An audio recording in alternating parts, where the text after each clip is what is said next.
sa natočí. Takže tu treba mať celé toto tu povyťahnuté do vonku smerom tam a otočené v políčku červenom. Tu je šipka, tu je červené.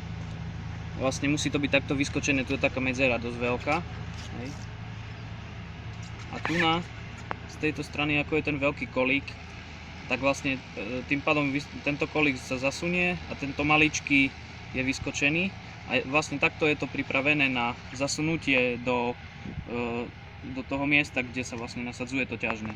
Čiže vlastne len teraz sa to zoberie a zo spodu sa to vlastne zasunie do toho miesta, kde to vlastne má byť.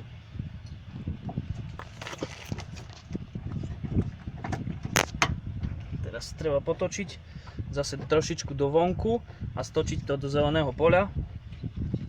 A vlastne guľa drží. A teraz vlastne už len treba uzamknúť do zeleného poľa, kľúčik sa vyťahne, toto sa vlastne netočí, zavrie sa krytka a ťažné je vlastne na mieste. A spätne potom vlastne tá krytka sa otvorí, sunie sa kľúčik, podomkne sa do červeného políčka a vlastne toto sa musí zase povyťahnuť smerom do pravej strany, celé to kolesko. Takto a stočiť ho do červeného poľa a to je všetko. Hej.